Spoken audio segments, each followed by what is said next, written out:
Welcome to the show. Let's talk to Jeremy Lyon, consultant at Hobart Capital, and our very own political commentator here at Core London, Rob Double. Morning, gents. Good morning. Young Jeremy, what's on your soapbox agenda this morning?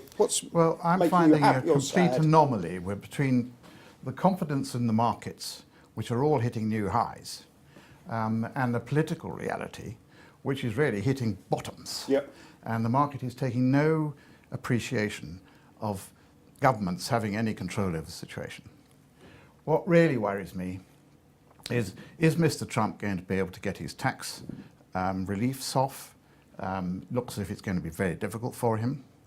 The UK is in a muddle where government is not secure and in the sense of looking forward to Brexit, but the markets don't take any notice of these problems ahead. And then we've got inflationary pressures due to wages and things like that. So this program is very relevant of mixing the two and how it'll unwind and put the two mixtures of market unreality and politics, unfortunately, not in the real world. Rob?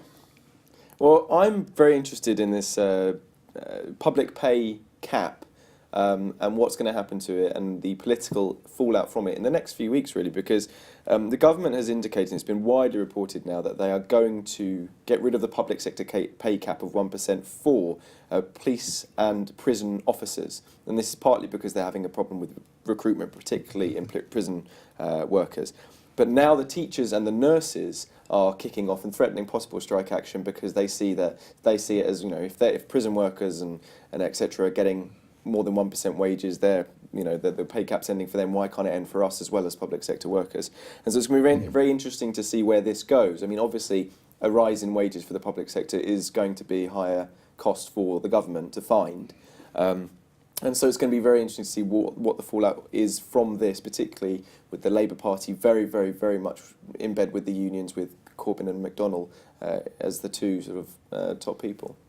Well, my soapbox thought of the day today, slightly unrelated, is MiFID II. We've got a situation where Zeus Capital, the small cap broker, have announced that they're going to give research out for free on the back of ING last week, saying all their macro research will be available for free as well. If you're watching the show and you know something about MiFID II and you want a bit of exposure, because I don't really understand what's going on that, let us know.